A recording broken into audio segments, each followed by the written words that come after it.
Welcome to the Revel Podcast, episode number 43 with Robby and Cindy. Today we're going to be talking about, do you need to have your life together?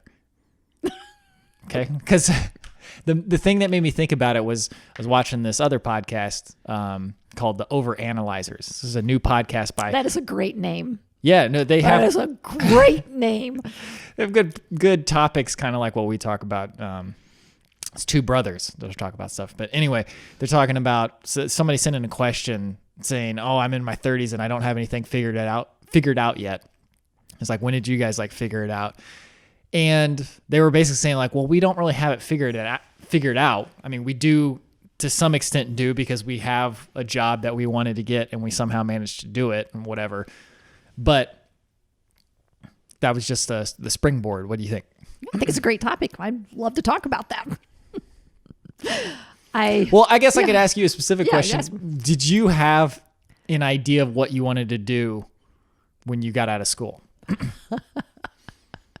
That is a very funny question for me because I have changed my mind so many times and had so many different careers. But oddly, I am doing now what I dreamed of doing as a child. While I wanted to be a dancer. And I never quite had the body for it, but I wanted to dance, always wanted to take dance lessons in a small town, no dance teacher. When one came, my mom let me take it. It was expensive. So I started just volunteering in exchange for classes. This is third grade. But as I got older, I decided that I wanted to be a math major and be an actuary. Is that hilarious? Somehow I thought that I wanted to do that. And that's what I started out college. Then I thought, when I realized what an actuary really was, I was like, that's not me. No offense to actuaries at all, but just that is not my the polar opposite of, I mean, you're actually quite skilled at that type of stuff. You do have something in you that's suited to that. But as far as what you're passionate about, they couldn't be further from the truth. Yeah, couldn't be further from the truth. I could have done it very well. But when I found out what my daily life would be like and that I would be with computers and numbers all the time and not actually helping people figure out what those numbers meant or something like that, I switched over to teaching. I became a school teacher, but that really wasn't my passion either. And then I just kept trying to figure out where I fit in and, then went to law school, became a lawyer. Then that wasn't exactly what I wanted to do, even though I was very good at it. Then I decided to do real estate development on a commercial basis, which I'd be an attorney before I'd go back and do that again. But in any event, just circumstances led me where I am, and now I'm doing what my real passion is. Along the way, all of those things, my passion for helping people or helping people learn stuff, that's what lawyers do. That's kind of what real estate developers do. They help all the parties figure out what this is going to be and why it should be this way. So that part of me was being satisfied. And for long periods of time, I was quite happy doing that. But I knew that was not going to be forever. And then when we decided to open the studio and I got to teach people to dance, that's basically what I became like a dance teacher, which I was so satisfied with, not running the business. And then the next step into where I am now, which is the assistant director, not the director, of the place where I work. I get to help people, my employees. I get to help them learn where they're best at, help them, be a better whatever they want to be. I get to help people learn how to take care of themselves. I get to do all of those things and dance. So I guess for me, if I call what I'm doing, where I am in life now, a success, which personally I do, I am as successful as I've ever wanted to be. I love what I do. Did I plan that out? Did I prepare for all of those things to be where I am today? Absolutely not. I did not get my ducks in a row. At any point for any of the jobs you've ever had, was there ever an in-between period where you said, what should I do next? And then made a conscious decision and move for it? Or is like an opportunity presented itself and then you took it? It's kind of a mix of those. But like, let's just take from when I was a school teacher to becoming a lawyer. I love school, for one thing. Love learning new things. Love to study. We were moving your dad out of the college housing to where I was working, and he had thought about going to law school. So we had these LSAT preparation books, and I was getting ready to throw them away, and I looked at them and I was like, we better keep these. I might want to go to law school sometime. And by the end of that week, I decided to take the LSAT and go to law school. And that's as much thought as I gave to it. Weird. Yeah. And the thought of going really excited me, but I wanted to wait and see what I got on the score. Like, did I really have an aptitude for that? I thought I would, but who knows? Then I did super well on the LSAT. I was like, okay, well, this must be what I should be doing, because then I really thought what I would end up doing was something more on the representing the underdog. Oh, man, did I not do that. You went to big corporate. Big corporate. Big corporations. Big corporations. And I did that. Which is just another, the opportunity arose. I applied to every law firm that was looking for people in Indianapolis at the time. Mm-hmm. And I got several offers from some small law firms, some, pro bono type places, some nonprofits, and from one of the biggest and best law firms in the state of Indiana. And so then I went to talk to our dean, just like, I need some advice on like, how do I choose? And his statement made perfect sense to me at the time. Now, when I look back at it, I'm not sure it makes as quite as much sense for the person that I am. Yeah.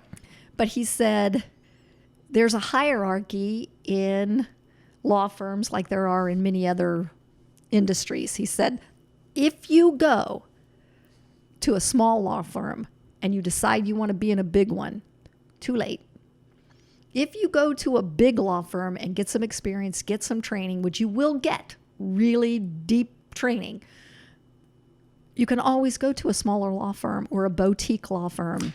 And, well, that makes perfect sense to me. Well, it makes perfect sense to me, except for that I didn't take the extra step to say, what kind of things will I have to do in order to take advantage of that training? I mean, like, it's perfectly logical as far as making a decision. That was getting my ducks in a row. But the types of cases, like, I had to foreclose on farms at a time when it was quite terrible, on behalf of banks who certainly could have done something different. Mm-hmm. And I will say, I never did anything that my client didn't have the right to do. But geez, Willikers, it was soul damaging to do it.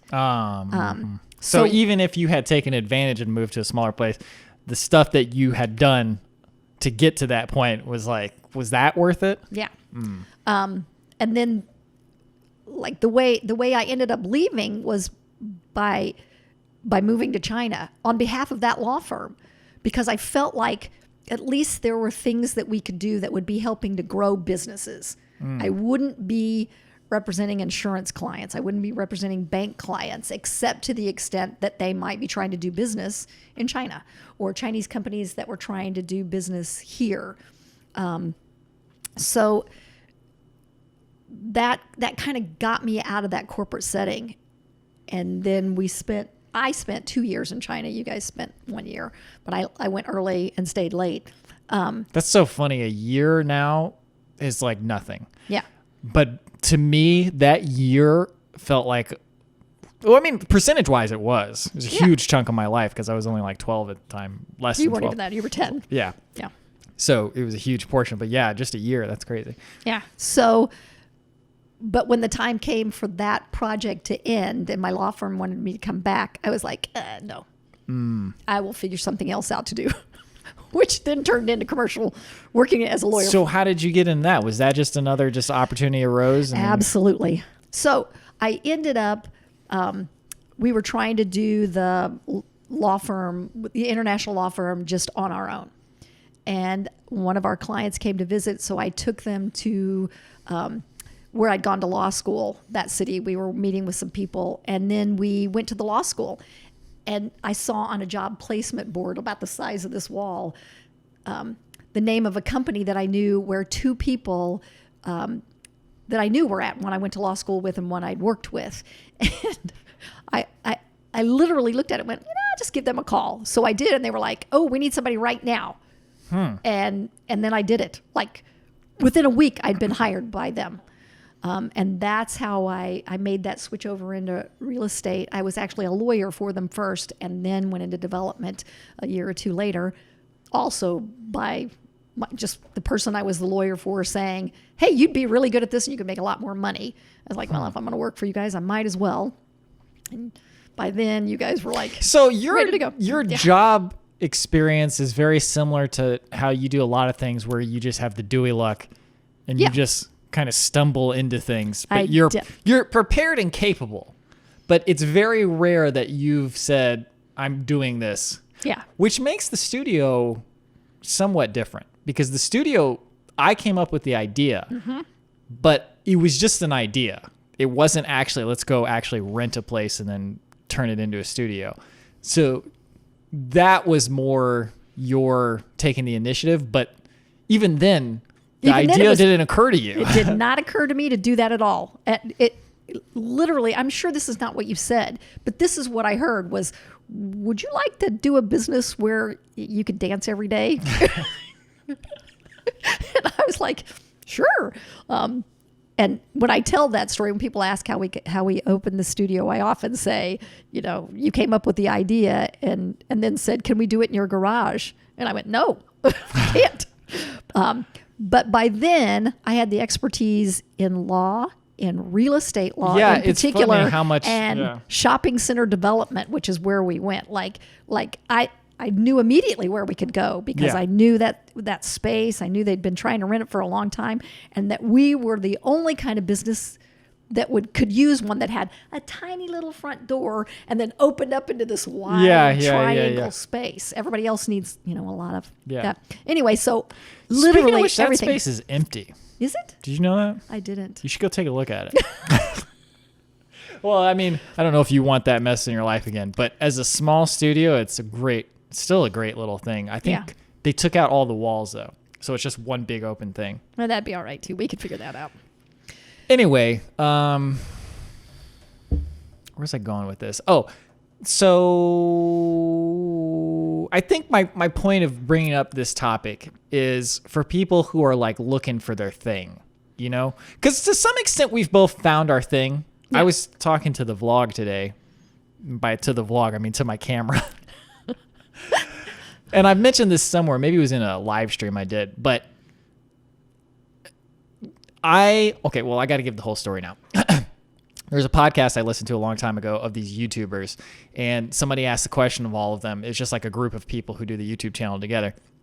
Said, how long do you guys see yourself doing this particular thing? When would you leave? Blah, blah, blah. And the main guy who started it, he was like, I am in it until the ship crashes, sinks. I'm going down with the ship. And for Adventure Archives, it's absolutely how I feel. Like I will be on that rudder till the last second, just turning it into the iceberg or whatever. So like to that extent, like I found my thing, right? But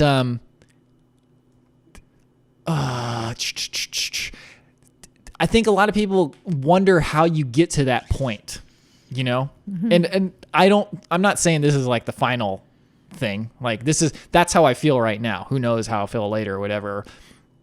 But how people wonder, how do I do that? And I think for me, the thing that has always been my North Star as far as that is go with what excites you. The thing that you're naturally drawn towards, you're probably going to be naturally better at it. Better at it because you'll just spend more time on it. Whatever it happens to be. Like the people who like, some people draw maps for a living. Like Octopath Traveler, literally, like there's a little credit that said maps done by so-and-so. Apparently some person just loves to draw maps and then eventually got hired to do fictional maps for Octopath Traveler. And they're awesome maps. I'm like, man, yeah, I'd love to draw a map like that. But the getting to the point that I'm at now was not, there's only one time. I mean, I haven't had that many jobs. My first job was working at an Italian restaurant. I worked there for 3 days and I put in my 2 weeks notice. Cause I was like, oh yeah, like I had taken like this little leadership workshop thing. And then it got me to break out of my shell a little bit. I was like, I actually do kind of like talking to people. And that's why I thought you'd be good at that. I thought, you are so good at engaging people. I am pretty good at engaging people, but if you give me a task in an environment where there's pressure, it's like, that's a whole different thing. I could have possibly gotten good at it. Like maybe now if I revisited it, I might be good at it. I don't know. The point is that didn't last. And then the next job is the only one that I really gave thought to. I sat down because I was done with college and I had been home for like 6 months and I was like, I should probably start looking. And I was like, dude, what do I like? And I was like, I really like the thing I'd been doing recently was watching anime on DVD. And I was watching Samurai Champloo, and I was like, man, these DVD designs are really nice. Who made the menus for that? I know how to do that. I could totally make DVD menus. I had done it before. I took a class in college for it, actually. And I was like, I'll look for anime jobs because, like, I can speak Japanese. Like, I could do subtitles. I could do whatever. And then I just started looking for jobs on, like, Anime News Network. And eventually I found a posting for a subtitler. And it was like, must be willing to work with 18 or over material. I was like, I'm 18 or over. Which that's a whole nother story. I mean, some people know about that, but I did work on some 18 or over subtitles. But anyways, the job listing had been there for a long time. But I was like, well, let me just send it in. I sent job applications to a lot of places.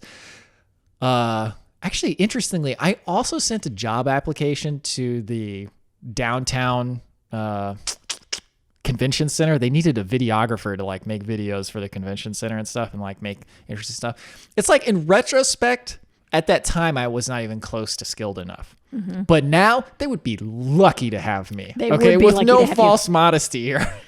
But they actually, he was very nice in his rejection letter. It's like, oh, you got some interesting work in there. We're going to go ahead with somebody else, but thanks for applying. So there's no malice towards them or whatever, but for some reason that sticks in my head. But anyways, that was the only job. The Media Blasters was the company. I did subtitles for Japanese animation movies. You might have seen some of my stuff. It's like I did, crap, I can't remember any of the names. The only one I remember is Moribito, which is a anime. I did some more famous movies. What was it? It was like, not Machine Girl, but like the sequel to Machine Girl or something. Anyway, that was the only one where I actually sat down and said, okay, what do I want to do? And then just thought about it for a while. And then I already had some skills that were kind of pointing in the right direction.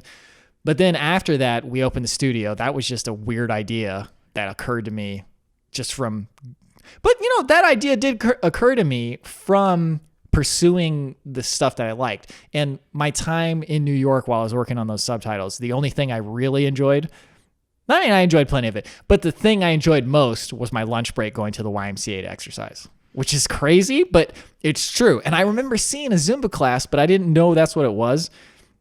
I was like, man, they look like they're having so much fun. I don't know why I didn't take any of the classes. Yeah, I'm really curious why you didn't.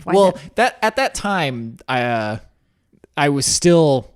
It was like you were still very introverted then. Yeah, I was still breaking out of that shell. And then I hadn't fully broken out of it yet. I was getting there, but not enough to actually... I mean, I did, actually. I went to a dance studio and took African dance classes. I do remember that. Yeah, that was really cool. But that also contributed to the idea. Like, I could do this, Well, bring it back around because that was really another time where you actually had a plan when you brought it up. Yeah. Yeah. Which at least so far, even with Adventure Archives, that didn't just happen. You wanted that to happen. Right. I think our paths to getting to the level of satisfaction with our lives and the way we're living it really went two different ways. Yours is a little more planned but flexible. Mine's just dewy luck with lots of preparation. Yeah. So I guess the one thing I'll say is that you don't have to have it figured out, in the sense that when we started Adventure Archives, not all the pieces were in place. Just enough pieces were in place that it was like, yo, just go do it. There's no reason to keep talking about it. And maybe I talked about this in the last podcast, but I've definitely talked about this on the vlog. Not finishing something is the biggest mistake you could possibly make. Not finishing? Yeah, not finishing something, a project. Not finishing a project or actually following through with something is the biggest mistake you can make when any type of endeavor, creative type of endeavor, or like just whatever. You know what I'm saying? Like if we had just, it's like you need to take what your skills are now and try to create the best version you can make of that final product that you have in mind. So like if it's in a job sense, I suppose, it's you get into the field, or you decide where you want to go, and then you take your best shot and as many best shots as you can, but you've got to start taking shots. Yeah. You can't just read about how to take a shot. Yeah. You have to actually enact it. You know? I think I think there's more of a balance. In that, like you can't be totally unprepared. I can't decide today that I'm going to climb a mountain and go do it. Right. Yeah. But there's got to be some preparation. But at some point in your daily decision making on where you're going, you'll have choices, and you will seldom be perfectly prepared. So Let's say, for instance, you go to college to study to be a videographer. You aren't really a videographer until you start making videos. Yeah. And you don't get that much opportunity then. So you just gotta go for it. My thought always, two, on making decisions. It leads back to what my dean said at law school. First, make the decision that gives you the most choices from there. So don't box yourself in. But secondly, if you're apprehensive about something, the truth of the matter is that there are very few choices that you can make that will ruin your life. Maybe murdering somebody, but then maybe you learn something in prison. Who knows? Yeah. But as long, the question I always ask, is this going to do irreparable harm to me and my family and the world and my community? Like is it so horrible to make this decision that I feel like I want to do? Are the possible, it's kind of pro and con is not exactly how I look at it, but more of a why not? That a lot of people ask, like, why would I do that? My question is much more often, why not? Even like when I was, a lawyer for a real estate development company.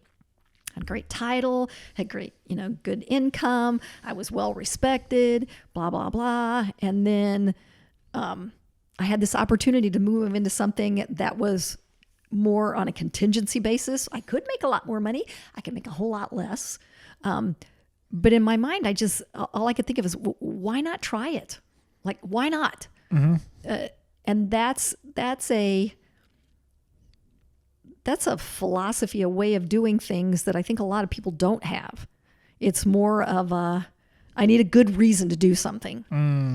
I personally kind of jump in, my friends are always telling me I jump in, feet first. I just go for it. Yeah. All the time. That's my way of doing things. And it's served me well. Maybe it wouldn't serve everybody well. But I feel like as long as the choice I make is not harmful to anyone, then if I've got the passion for it, I should do it. Yeah. You know? I mean, everybody's circumstance can be a little different, so don't take this as gospel, obviously, because like, I mean, some people, because the priorities are different, right? Like if you're not even making enough money to like keep a roof over your head, forget about like doing Find the job you love. Yeah, that's obviously not going to, so like this is directed towards, I would say, people who are in a somewhat comfortable position, who have the opportunity, because I mean, it is opportunity, absolutely. Yeah, although I'm going to add on to that people who are in a very uncomfortable position economically, sometimes feeling like you got to be all the way prepared before you can get a move out of there. That's a good point too, yeah. I think it applies in that regard as well. But unless you're willing to accept dewy luck, basically, I think you won't get it. It won't come to you unless you're willing to step out and look for it. Mm-hmm. Like you got to be open to it. And you know, I don't want to get too frou-frou-y, but I think that is just part of life. Is if you're closed off, no, I can't do that. I have a friend who wanted to be an architect, and you know, he kept saying, but yeah, now I'm going to have to go prepare for that. And that'll be, 3 to 5 years. I'm like, well, okay, but 3 to 5 years from now, you're still going to want to be an architect. He never did do it, but, there were, at some point you have to just go ahead and try something. I think that is one of my biggest things I try to stick to is let's get the rubber meeting the road. Get the rubber meeting the road as soon as possible. There's nothing worse than just talking about doing something and not doing it to me. Like I hate it so much I can almost not have planning meetings. Like planning meetings, like even when they're very helpful, it's just like, dude, this is pointless. Like let's go out and click a mouse. Somebody needs to start clicking the mouse in a media program right now. Somebody needs to press record right now. Somebody needs to get something set up right now. It's so easy to get caught in that initial phase of just planning. It's kind of like how it's so much, I don't think you have this, but trust me, people watching, there's plenty of people who relate to me on this. How much fun it is to go online and plan your setup. Like, oh man, I can get those monitors. Okay, yep. And then I'll get this amp to go with it. Okay, and then I'll have this desk, and then I'll have this setup. You know what I'm talking about? All you weirdos. No, I'm just kidding. No, I get that because I have passions for not that. Yeah. Not even. You imagine the things you'll make with it, but then you never actually make anything with it. That's a tragedy beyond words to me. It's such a tragedy to me because it has happened to me, and it feels so like it just feels hollow and like the world is just about money when that happens, because then you just say, oh, this is just a pretty package that somebody packaged up and sold to me, and then I didn't actually use anything for it, and I'm fooling myself. You know what I'm saying? I do. Actually, I have a real world example, like juxtaposition. So a year and a half ago, maybe 2 years ago, when we got here and we were putting up these curtains, I asked one of my students they were longer. I asked her to cut it off and hem them for me because I didn't have a sewing machine. And so many times I need a sewing machine. So one went on sale at one of the local stores for a price I could afford. I went and bought it. It's still sitting in my room. I haven't even opened the box. What? I look at it. It's right by my door. I put it there so I would be reminded. And somehow I used to sew all the time. I had this fear I won't know how to do it. But compare that to the air fryer. I got the air fryer from Sunjan and Diane on Christmas. I have used it every single day because I read about it. I did all that stuff. And why I haven't decided to open up that sewing machine, I have a fear of it, I think. I don't know. I'm just like, I have to thread a bobbin. I probably don't even know what that means, but when I was sewing. I do actually. I've seen it done recently for some reason. Threading a bobbin when I was growing up with our sewing machines was really difficult. I've been told it's really easy, but I don't know what to do. That's really weird. Isn't that weird? That's so unlike you. Yeah. Because you tore up the shower. It's just like, I don't know what I'm doing, but I'm sure I can figure it out. Here we go. Boom. And then you just like something that's completely reversible and non-destructive. You're like, I can't do that. I can't do it. I know, it's a weird thing. In fact, I told my boss about it. Well, my ex-boss now, she's retired, but right after I bought it, and about every 2 or 3 months she'd go, "Did you ever get that sewing machine out?" And I was like, "No." That's so weird. When are you gonna start sewing? Like when you and your brother were infants, like toddlers, I made all your clothes, all your sweatshirts and little sweatpants. I made all of them. I put appliques on them. I did embroidery on them. Really? Yeah. Yeah. Do you remember that? There's a video of Sunjian's first birthday, and he's got a little cowboy outfit on. Yep. I made that. Every bit of that, except for the shoes, the boots. Wow. Yeah. And now I can't even open the stupid box. That is so weird, I man. don't know. We all, maybe I'm just not motivated enough yet, but my hands are sweating now just thinking. I don't know. I think a lot of times there's some psychological component to things that you can't really put a thing to it. I don't know. I just don't. The other reason I wanted to bring this topic up is because I don't have good advice. I got an email from one of my viewers who was asking me about how do you find inspiration to do videos? And I didn't have, the answer I gave him was two things.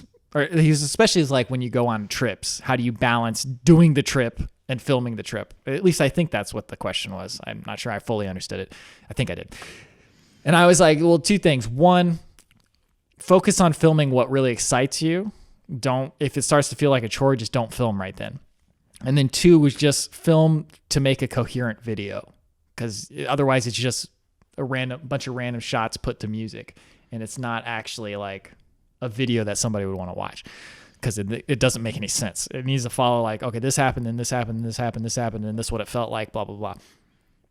But I don't have good advice like as far as how do you make videos, because here's another example. I have a friend who someone was trying to tell him that he should start a YouTube channel, and he doesn't like making videos. He has no interest in making videos. It's just the topic. He's good at it, and he could make videos about it. And there's definitely an audience for it on YouTube. It's just construction videos, like making stuff.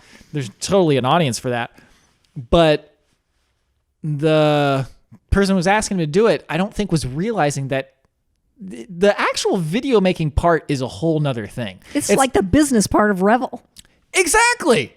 Perfect. Oh man, that's perfect. It's because you got to do both. Like Revel is like it's teaching dance classes, but then you have to run a business. Yeah. And if you can't do both of those things, they can't exist together. And then in the same way, videos, you have to have a subject matter. Like my subject matter is stupidity in my vlog, and then nature in the other ones. But you have to actually enjoy, or at least not hate enough that you can get through I'm going to press record. I'm going to make sure it's exposed right. I'm going to go back to the edit suite. I'm going to put this all in. I'm going to put it in order, and I'm going to adjust each shot, make sure the audio levels are right. I'm going to put music to it. If you don't enjoy all those parts, it's not going to happen. So we were talking about it. I was like, yeah, you could do it, but that's like another full-time job, and you already have a bunch of freelance work, and then you got a whole bunch of other stuff that you got to do. You're not going to have the time or the energy to do that. Like I think especially with video, this is somewhat specific to video, but people have this sense that it's easy to do because the final product looks easy. So good, yeah. Yeah. It's the same with wedding photographers. Like when wedding photographers, no, I'm going to take that back because that's not true. I was going to say camera phones are getting so good that you could take some wedding photos. You could take wedding photos that will capture the memory with a camera phone. You cannot take wedding photos that are going to look amazing like wedding photographers do. Just because it's a single picture and all you see them doing is pressing this, you don't see the composition and like actually making sure the lighting is right and making sure the camera's set to the right. Big shadow on your face. Yeah, getting the flashes to go off, set off right, and then just being at the right place at the right time. It is a lot of work. Like, I have immense respect for photographers, even though you might think that I'm just like, oh yeah, anybody can do photography. No, absolutely not. I cannot do photography. I can do videos pretty well, but photography, like, you have to say everything you want to say in one picture. That's really hard. But anyways, for video, there's a sense, somebody interviewed Casey Neistat. Hilarious interview. Casey Neistat literally disagreed with just about every question at the end of the podcast. I was like, well, I think you disagreed with literally everything I said, but that was a great interview. Thanks for coming. And it was true because the guy just kept saying stupid stuff that was just, anyway, the thing he said that was the dumbest though is like, oh, this might've been a different podcast actually. Might have been different. Anyway, on this podcast, the guy's like, how long does it take to edit like each video? Like 25 minutes or something? He was like, they take me 6 hours to edit. It doesn't take me that long to edit a vlog. I'm probably a much faster editor than Casey Neistat. But anything I don't think I've ever made a video that's taken under an hour to edit. There probably has been, but they're very few and far between. I remember one time I did this 30-minute vlog like years ago now. I went to Morgan Monroe State Forest and then I just did a day hike. It ended up being like a 30-minute vlog. That thing took me literally all day to edit. It took me like 12 hours. And that was not even with distractions. That's just, you just keep clicking, adding stuff in, and it just slowly takes shape. Why am I on this tangent? Oh, because, so anyway, my point is that I have no idea. Well, somewhere along the line, we were at, you got to make a decision and move on. Right. But how we got to that, I'm not really I don't know. positive. Rubber needs to meet the road. Yeah. And otherwise, I just feel like everybody's... Yeah. Well, one of the things that you mentioned before we started this. Oh, right. I was talking about inspiration. And how do you make a video? So to wrap this up, the point is that I really like making videos a lot. And I don't think, there's so many different thoughts at once, but for me, it wasn't a created desire. Like, I didn't cultivate that desire. That desire was kind of just always in me from the first time I started realizing you could record stuff like cassette tapes. And I was like, oh yeah, you can record the radio. Let's record the radio. Yeah, you were making videos with that big camera when I never used the VHS one. Oh, you didn't use but that I one? did use the VHS-C one, which is the tiny thing. But yeah, that's what we started with. It was analog, and then I moved to mini DV, and then didn't make videos for a long time. Then I did the Canon T3i, and then I've got what I've got now. Yeah. But yeah, the just recording stuff. I was looking at a couch the other day, and I was just looking. I was like, and there was like a blanket on it, and I was like, yeah, I would love to film that. Like, I don't know why. I just like recording things. So I don't know how you find things that you really like. There's no like one thing. Yeah, I don't think it was like... Yeah, nobody just likes one thing. I don't think that's realistic or even a good idea to just be like, oh, this is my thing. Yeah. Because if I had done that, I'd still be teaching at Revel. And at the time, it was my thing. But then eventually I realized, I can't keep doing this. I do really like aspects of it, but I'm just burned out on it, and it doesn't excite me the same way it did at the beginning. And that realization, I think a lot of times you don't want to voice out loud because it seems like you're admitting to a mistake. Yeah, that's a problem like right now in our world. Right. Is that you can't right. you can't grow or learn new things or change your mind without it being a personal affront to what you did before. Yeah. It's silly because it's like you change over time. Yeah. And that it's very unlikely, but there could be a point in my future where I'm like, I'm just done making videos. I don't want to do it anymore. And I'm not excited about it in the same way. Yeah. But I think I want to go back to a statement you just made a couple seconds ago. And that is that you don't really decide to have a desire to do something or a passion for something. That's innate. And I think I've mentioned her in past vlogs, but I do have an acquaintance who is a wound care nurse. She loves that whole digging in and trying to figure out how to, kind of makes me sick in my stomach just talking about it. But it's not that she is willing to do it. She loves it. And exactly. I knew you'd be like freaked out. But man, that is something internal. That's innate. That is not something she decided that she wanted to do. But, and wound care is a big deal now because, there's lots of issues with getting wounds to heal because our diet and our lifestyle does not lend well to you healing well. So she's very needed. But that was not a decision to like that. Like, I can't say, you know what? I'm going to like being an actuary. That's never going to happen. And I think everybody has things that they like, and not everybody's fortunate to make their living doing the thing that they love the most. I think everybody could be if we lived in a fairer world. But I do think everybody has the opportunity to take the skills and the desires they have and put them towards something that at least allows them to use that. I think we talked about that before, especially in regards to like garbage pickup. Yeah. I feel like there's got to be people who would just be super, super jazzed about garbage, like who would want to figure out the logistics and everything. I mean, that's pretty utopian, but I do think, one thing I want to preface or caution or caveat is that we're not, or at least I'm not saying like, go follow your dreams under any circumstance. It's like, it's so unhelpful to just say, just do it.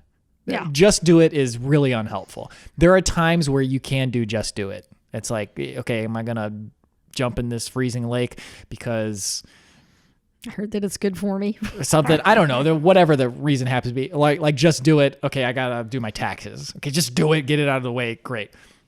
But it's not a really helpful thing to say, just like, oh yeah, just willpower, because willpower does not last. Like this false belief that's peddled on people that you can just willpower your way into anything. No, you got to work with your body, because your body it's much better than you. It is so much stronger than you, man. It is like, you can fight me for as long as you like, but I will win. You may have won the battle, but you will not win the war. So I will say, like, it's not all about follow your dreams, but I will also say that now more than ever, there's so many opportunities to carve out your niche. Okay. We've got a niche on YouTube that it's the reason we exist is because we found the people who want to watch our stuff. And not everybody's going to be lucky, but if you plug away at what you like, find your own, you got a niche literally teaching old ladies how to not just ladies, but just teaching seniors to dance. Yeah. You just dance with them. And it like, that is a heck of a niche, but it doesn't have to be world changing. Yes. And it doesn't have to be at a scale. I don't need to, like lots of people have said, if you did this, if you opened up branches and you did all this stuff, you could be like, you could just like really make this into something. And I'm like, but it is something. Yeah. It's exactly, I got my little tribe. People come in and out of it. Some come back after a long time, but I think the point of what we're talking about here today is not to say you have to do this or you have to do that. I think it's to say, if you are thinking about it, here's how we did it. Here's how you're not alone in not knowing what you want to do and being equivocal about, should I do this or should I do that? And there's there's more than one way to do it. We too illustrate that very well. Well, you are a planner, I'm not. I will say that we are not exactly good representatives for people who are equivocating on what they want to do or trying to find what they want to do. Because it's kind of clear what we wanted to do. Yeah, but but the I took path a really, to get there is my not so path, straightforward. I just did other things until I got here. Yeah. And that, like, several times along the way, I had that. In fact, I'm pretty sure I said it to people. I was like, haven't decided for sure what I want to do when I grow up. But I haven't really grown up yet, so I'm just going to keep doing these other things until I get there. And all the things I did along the way prepared me for what I'm doing now. Yeah. And so we probably aren't. I guess all I'm saying is that we're not saying, go do anything in particular, but that there are ways of looking at things different than I got to get all my ducks in a row and then move. Yeah. I think maybe that's the Cliff Notes version is, do you need to have it all figured out, or will you ever have it all figured out? And the answer is no. No. Just get yourself as far as you think this was probably adequate, or if you want to go a little bit further. But at some point, just put the rubber to the road and then just see what happens. On that note, leave your questions for us in the YouTube comments section of this video. If you're listening to the audio version, go to my channel and then leave a comment on this video. It'll be in there. But we actually did have one question from last week, and we'll probably start addressing questions at the end of each episode. Oh, okay, cool. So leave questions if you have them. We probably won't get to all the questions, but we'll get to some of them. Anyways, Mike asked a follow-up question from last week. He says, what if a person of power denies you the right to eat that chocolate chip cookie? And what that's referring to is I was talking about, man, if you, no matter what happens in your life, nobody can take away the experience that you had from eating that chocolate chip cookie. Just like the experiences in your life, nobody can take that away from you. Now, what he's asking is, what if somebody tries to take away a future experience or the experience that you're trying to have? And I don't have an answer to that, because that is kind of the problem, right? People are trying to take away your experience. They're trying to deny certain people rights to do whatever. What I would say to that is that obviously could happen, but nobody can take away the experience of your inner self. I mean, actually, then they can try to brainwash you, so that could happen. But the experiences you've had, okay, whatever they happen, or whatever happens after that, nobody can take those away from you. That's what I was trying to get at. Yeah, I watched on one of the streamers things last night, A Night in Miami. Oh, that's the Amazon one. Yeah, it's Amazon. Excellent. And I'm mentioning it because it's an experience that I had last night,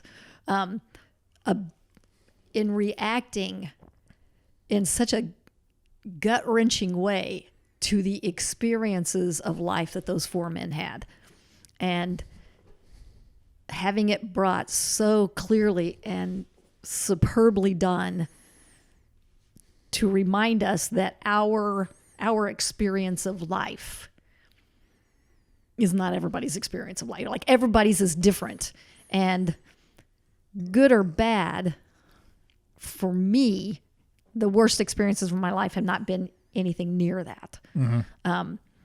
But the worst experience of my life have helped shape who I am. And obviously it did the same for them and for the movement of the civil rights movement in the 60s. And we haven't really gotten that much further in our country. I don't know if that's true. We've gotten pretty far. Yeah, we've gotten pretty far. But you do get constant reminders that it wasn't that long ago. No, it was not that. And there's certainly people who have not come very far. Yeah. And there's still a whole group, I don't know how big it really is, but that would like for it to go back to the way it was. But positions of power, we are fortunate to live in a country where, at least right now, we get to elect our officials. Yeah. And there's not an authority, as much as someone might have tried to be that authority, who can take your chocolate chip cookie away. We have rules to follow. But that experience of fighting for your cookie, whatever, that can't be taken away either. There you go. Yeah. Yeah. That's kind of what I was gonna, is that experience of you trying to fight for your right for that cookie. Nobody can take that experience away nobody can take your inner experience away. Yeah. Yeah. If they can alter it, like for the brainwashing, and they can gaslight you and all this stuff. But no matter what happens, you did get to make the decision. Yeah. Like, I mean, even if you were coerced into it or whatever, it's still your experience, you know? Yeah. Or like your thoughts. Yeah. And even if they were influenced or whatever. it's like you can use someone else's clothes, you can use their house, you can use their car, you can do the whatever, but you can't use their being. Right. Nobody can John Malkovich you and get in your body. Being John Malkovich. Exactly. Yeah, exactly. You can't, at least at this point, as far as we know. Yeah. Which maybe is little comfort. Maybe that's not, that's like saying nothing at that point, but. No, I think that's actually saying quite a lot. Because we at least at this point in our existence as human beings, we have many connections with one another. Like there's, we've talked about it before. Like you walk into a room where everybody's mad and you just walk in, you know it right away. Mm-hmm. Nobody has to say anything. They don't even, they could all be smiling, but there's tension because we have that, but no one can be you. Right. They can replace you, if you can't teach tonight, but they're them teaching. That it's that you-ness, that oneness, that experience of being alive, good or bad, nobody can take it. And I really think at least that's what I understood. What we were saying is that your experience of life itself, right, it can't be taken away. Yeah. Maybe you're having a crappy experience in your opinion, yeah, or in somebody's opinion. Yeah. So the other night after 8 p.m., I made the conscious decision to eat a chocolate chip cookie, fresh baked one. It was like this big, and I paid you the $50 for it. I'm so excited. But yeah, okay, I think that was good. Okay, yeah, I think so too. Let me see. Yeah, that was just about an hour. Okay. Any final thoughts on? Yeah, just for me, the final thought is just make that rubber meet the road and just. How many times have you ever felt truly prepared? Well, actually, let me back it up just a little bit. I felt prepared plenty of times, and in those times, even when I felt prepared, when it actually came time to do it, it was still nerve-wracking, and you're like, oh man, but you just go ahead and you do it anyway. So just get to that point where you're prepared, that the next step to actually doing it is always going to be tough and kind of a struggle, but you have to push through that. Yeah. I'm not sure I have anything to add to that, because I think that's exactly right. You will never be completely prepared. Right. Because a part of it is that you won't be even good at what you're doing until you've done it in the real situation. Yeah. Like just learning a choreography for a class, right? You can learn it, blah, blah, blah. You can spend a ton of time on it, but when it comes time to actually do it, that's when you really know if you did it good or not. Yeah, yeah. And it gets better every time you do it. Right, yeah. So. Okay, thank you for watching or listening. We will see you on some Tuesday in February, the first Tuesday in February. February 2nd. Sure. I'm positive. Okay. All right, thank you. See you guys later.